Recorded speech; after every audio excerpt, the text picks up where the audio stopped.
నేను ఇతన్ని చంపేదానికి కారణం ఏంటి? అంత పెద్ద తప్పు అతనేం చేసినాడు? ఒక రచ్చకు కానీ, ఒక గొడవకు కానీ, ఇంకొకరిని ఒక మాట నేను అనేది కానీ, రచ్చలకు నేను దూరంగా ఉంటాను. గొడవలకైనా కానీ, రచ్చలకైనా కానీ, వీటన్నిటికీ దూరంగా ఉండే నేను ఇతన్ని అలా చేసే అంత నిర్ణయం నేను దేనికి తీసుకున్నానో అతనేం చేసినాడు. మాది అన్నమయ్య కడప జిల్లా ఓబులవారిపల్లి మండలము ఐలరాజపల్లి హరిజనవాడ గ్రామం మాది. ఓకే, నా కూతురు పుట్టింటాంచి 11 సంవత్సరాల నుంచి మా అత్తమామే చూసుకుంటా ఉన్నారు. ఓకే, వాళ్ళ ప్రజెంట్ అయితే ఆర్థిక పరిస్థితి బాగలేక మా అత్త కోయేట్కి వస్తా మా కూతుర్ని వాళ్ళ చిన్న కూతురి దగ్గర, అంటే మా మరదల దగ్గర మా కూతురు బాధ్యత మా మరదలకైతే అప్పచెప్పేసి కోయేట్కి అయితే వచ్చింది. వాళ్ళు కొద్ది రోజులు బాగానే చూసుకున్నారు. ఓకే, ఒకరోజు ఏం జరిగిందంటే మా కూతురు మంచంలో పనుకోండి, ఈ మనిషి అన్నమాట. ఈ మనిషి ఏం చేశాడంటే మా కూతురు నిద్రమత్తులో ఉంది కదా అని మా కూతురు బట్టలు తీసేసి బలాత్కారం చేసి నోరు మూసిపెట్టి బలాత్కారం చేసి ఇంకా చేసేదానికి ప్రయత్నించినాడు. ఒకవేళ అరిస్తే నోరు మూసిపెట్టి ఒకవేళ ఎంత పనైనా చేద్దాము చంపేసేదానికైనా కానీ, అంటే ఆ ఆలోచనతోనే బలాత్కారం చేసి చంపేసేదానికైతే ఈ మనిషి అయితే చూసినాడు. ముందుగానే నా కూతురు నిద్ర మత్తులో ఉంది, అందులో మళ్ళీ నోరు మూసిపెట్టేసినాడు, బట్టలు తీసేసినాడు. నోరు మూసిపెట్టే తలకి ఊపిరాడకుండా భయపడిపోయింది అనమాట. ఏం జరుగుతున్నదో ఏమో భయపడిపోయి ఒకపారిగా అరిసేసింది బుజ్జమ్మ అని. మా మరదలను అయితే అరిసేసింది.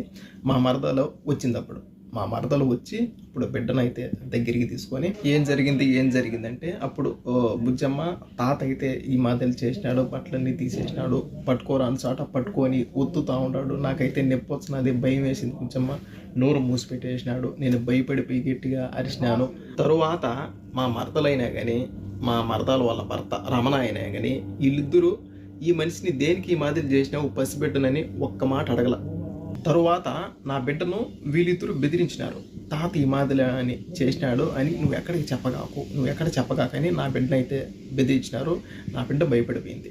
తర్వాత మా మరదలు మా భార్యకి ఫోన్ చేసి మా ఇంట్లో వసతి లేదు, నీ బిడ్డను చూసుకునేదానికి, నీ బిడ్డ నువ్వు తీసుకోబో అని ఎమర్జెన్సీగా చేసింది. మా ఇంట్లో గొడవలు గాన వసతి లేదు అనే తలికే సరే అని నా భార్యను ఇంటికి పంపించిన. బిడ్డను తీసుకురాపో, మన స్వాధీనంలో పెట్టుకున్నాం, మనం చూసుకున్నాము అని. ఓకే, పోయింది, తీసుకొని వచ్చింది. ఓకేనా, అని నా బిడ్డను మంచిగా అడిగింది నా భార్య. అసలు ఏం జరిగింది, వాళ్ళు ఏమన్నా కొట్లాడుకున్నారా, ఇన్ని రోజులు బాగానే చూసుకుంటా ఉన్నారు కదా, సడన్గా దేనికి ఈ మాదిరి ఏంది, నేను ఊరికి చెప్పండి, భయపడగాకు, అసలు ఏం జరిగింది, వాళ్ళ కాళ్ళకి ఏమన్నా రచ్చలా అని నా భార్య చిన్నగా అడగడం వల్ల నా కూతురు చెప్పేసింది. అమ్మ, నేను నిద్రమత్తులో ఉన్నాను, తాత బట్టలన్నీ తీసేసినాడు, ఇక్కడ పట్టుకొని చెస్ట్ దగ్గర ఊతినాడమ్మా, ఇంకా చెప్పరాని ప్లేస్లో పట్టుకొని గట్టిగా ఊతినాడమ్మా, అరుచానని ఇట్లా మూత పెట్టేసినాడు, చేత్తో మూతేసినాడు, నాకు భయం వేసిందమ్మా, ఈ మాదిరి చేసినాను, తర్వాత బుజ్జమ్మకి చెప్పినాను అని అప్పుడు చెప్పింది నా కూతురు. ఇంకా తర్వాత నేను చట్టాన్ని గౌరవిస్తా. ఓకే, మనము డైరెక్ట్గా ఇలా అని వెళ్ళకూడదు, వాళ్ళ పైకి రచ్చకెళ్ళకూడదు, మనము చట్టపరంగా వెళ్దాం.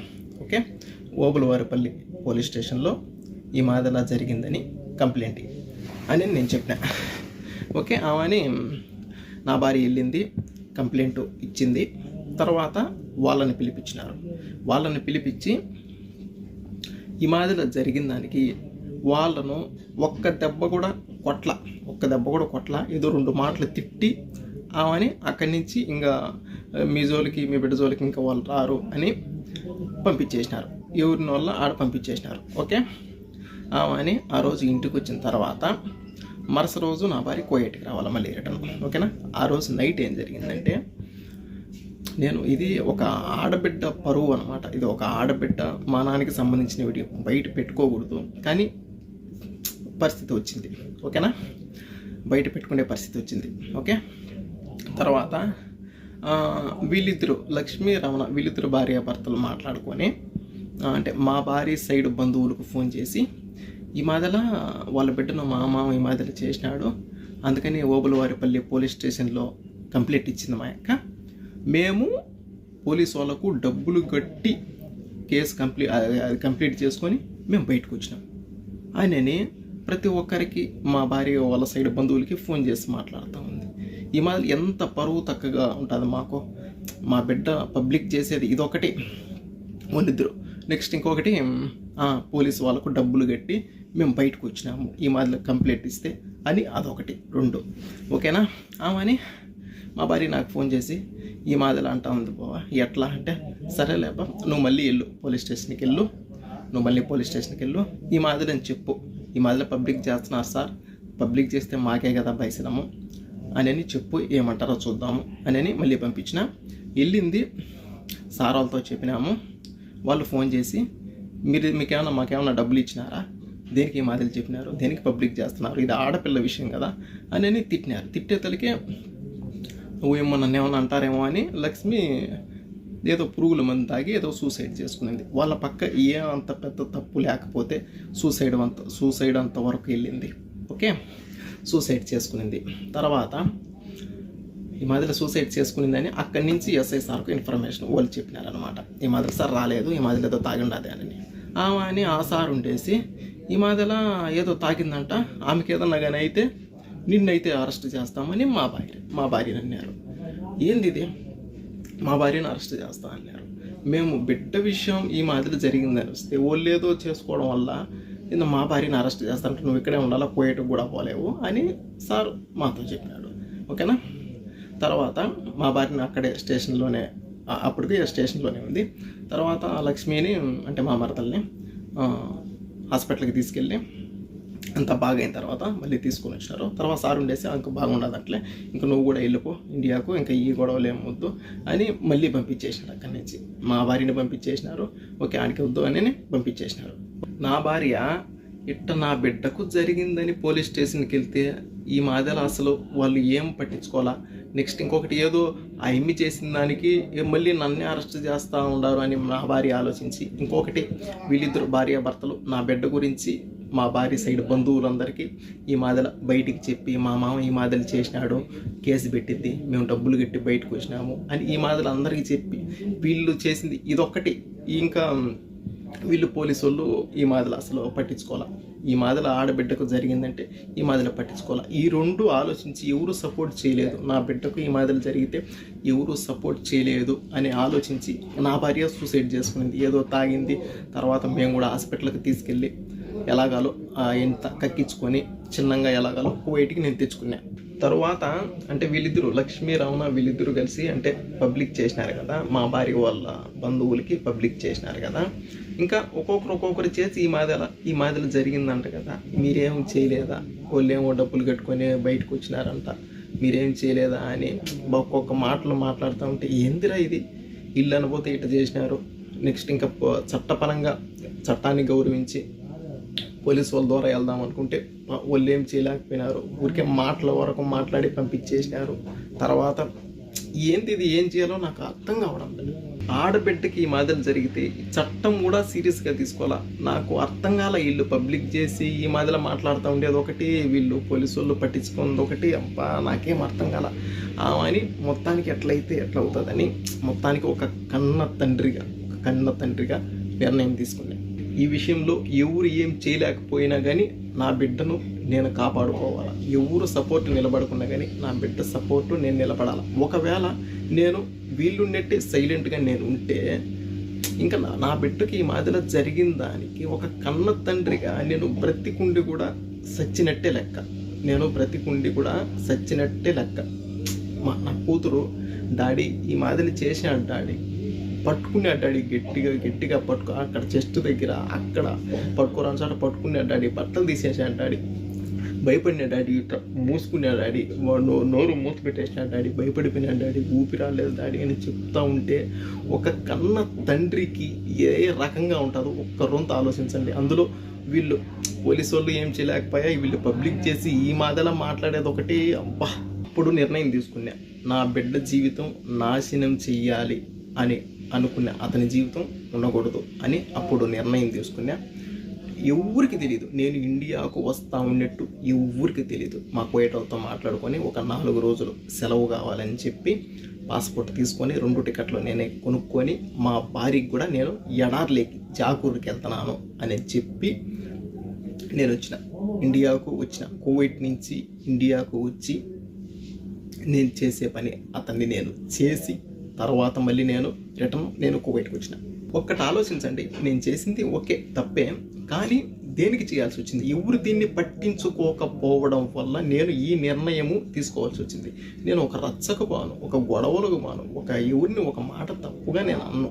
అలాంటిది ఇంత నిర్ణయం దేనికి తీసుకున్నాను? అంతవరకు పరిస్థితి వచ్చింది, ఇంతవరకు తీసుకొని వచ్చినారు. ఇతనిని చంపిన విషయంలో నా సైడ్ బంధువులకు కానీ మా భార్య సైడ్ బంధువులకు కానీ ఎవరికి ఏ సంబంధం లేదు. మొత్తం అంతా పూర్తి బాధ్యత నాదే, నేనే చేసిన. ఓకే, ఏం చేశాను? ఒక కన్న తండ్రిగా వీళ్ళు పోలీసు వాళ్ళు ఏం సీరియస్గా తీసుకోకపోయా. వీళ్ళు అనబోతే లక్ష్మి వాళ్ళ భర్త ఈ మాదిరిలా అందరికీ ఫోన్లు చేసి అల్లరిపాలు చేస్తూ ఉండి రెచ్చగొట్టినట్టు మాట్లాడుతూ ఉండి ఒక కన్న తండ్రిగా ఇంకా నేను ఏం చేశాను? ఇంకా నిర్ణయం తీసుకోవాల్సి వచ్చింది. నిర్ణయం తీసుకున్నా, ఇండియాకి వెళ్ళినా, చేసే పని చేసినా, మళ్ళీ కువైట్కి వచ్చిన. ఓకే, ఇండియాలో అంటే అక్కడ ఈ మాదిరిలా మనిషిని చంపినారు అని తెలుసు, కానీ దేనికోసం చంపినారు, ఎవరు చంపినారు, అంత ఇతనేం చేసినాడు అని తెలీదు. ఇతనేం చేసినాడు అంతవరకు, చంపేంతవరకు ఏం చేసినాడు అని ఎవరికి తెలీదు. అందుకని ఇంకా నా జీవితం పోతే పోయింది నాకు తెలుసు, ఎందుకంటే తప్పు చేసిన పోతే పోయింది. అందుకని బిడ్డ పరువు కూడా పబ్లిక్ చేసేసినారు. అందుకని దీనికోసం వీళ్ళు ఈ మాటలు చేసినారు. అందుకని నేను ఇలా చేయాల్సి వచ్చింది. అందుకని నేను ఈ వీడియో పెడతా ఉన్నా. నేను చేసింది తప్పు, నేను ఒప్పుకుంటున్నా. చట్టాన్ని గౌరవించి నేను ఈ విషయం నేను పబ్లిక్ చేసి నేను లొంగిపోయేదానికి నేను వస్తూ ఉంటా. నేను ఇండియాకు వస్తున్నా, నేను సరెండర్ అవుతా. ఓకే, నేను చేసిన తప్పే, కానీ నా బిడ్డకు ఈ మాదిరి జరిగింది, ఎవరు పట్టించుకోకపోవడం వల్ల నేను ఈ మాదిరి చేయాల్సి వచ్చింది. ఈరోజు నా బిడ్డకు జరిగింది, రేపు ఒకవేళ మీ బిడ్డకు, మీ ఇంట్లో ఆడవాళ్ళకు ఈ మాదిరి జరిగితే పట్టించుకోకుండా ఒకవేళ ఇంకెప్పుడు పట్టించుకుంటారో, తేటిగా ఆడబిడ్డల మాన ప్రాణాలు తేటిగా పోయిన తర్వాత, సమాధిలోకి వాళ్ళు వెళ్ళిన తర్వాత పట్టించుకొని ఏం ఉపయోగం? ఒక నా బిడ్డ గురించే కాదు, ప్రతి ఒక్క ఆడబిడ్డ గురించి నేను ఆలోచించి ఈ మాదిరిలో ఒకవేళ ఎవరైనా ఈ మాదిరి చేస్తే, ఒకవేళ ఎవరు ఏం చేయలేకపోయినా కానీ, ఒకవేళ వీళ్ళ బంధువులు అయినా కానీ, వీళ్ళ తండ్రి అయినా కానీ, అన్న అయినా కానీ, తమ్ముడైనా కానీ, ఒకవేళ ఏదైనా చేస్తాడో తెలిసిన తర్వాత అలా భయపడైనా కానీ ఆడపిల్లల జోలికి రాకుండా ఉంటారు అని ఆలోచించి, నా జీవితం పోయినా పర్వాలే, బిడ్డ పరువు ఈ మాదిరిలో పోయినా పర్వాలే, ఇంకొకరు బాగుంటారు కదా, ఇంకొకరికి ఇది విషయం అని చెప్తానే, ఇంకొక బిడ్డకు ఈ మాదిరిలో జరిగిందని చెప్తానే అప్పుడైనా సీరియస్గా పట్టించుకుంటారు కదా అనే ఆలోచనతో నేను ఈ పని చేసినాను. ఈ వీడియో రాజకీయ నాయకులకు, సీఎం సార్ చంద్రబాబు నాయుడు గారికి చేరేంత వరకు షేర్ చేయండి. ఎందుకంటే ఈ మాదిరిలో జరిగిన దానికి ఆడపిల్లల మాన ప్రాణాల గురించి ఖచ్చితంగా వీళ్ళు మాట్లాడాలి. ఇలా జరిగిన దానికి ఖచ్చితంగా వీళ్ళు దీనిపైన రియాక్ట్ అయ్యి ఖచ్చితంగా మాట్లాడాలి. నా సపోర్ట్ మాట్లాడండి అని నేను అనడంలే. ఓకే, ఇలా జరిగినందుకు పట్టించుకోకపోవడం వల్ల ఈ మాదిరి జరిగింది. ఈ విషయం పైన ఖచ్చితంగా కువైట్లో ఉండే యూట్యూబ్ ఛానళ్ళు, ఇండియాలో ఉండే యూట్యూబ్ ఛానళ్ళు, మీడియా ఛానళ్ళు ప్రతి ఒక్కరూ ఈ విషయం పైన తప్పకుండా మాట్లాడండి. నేను ఇండియాకు వస్తున్నాను, నేను తప్పకుండా పోలీసులకు నేను సరెండర్ అవుతాను.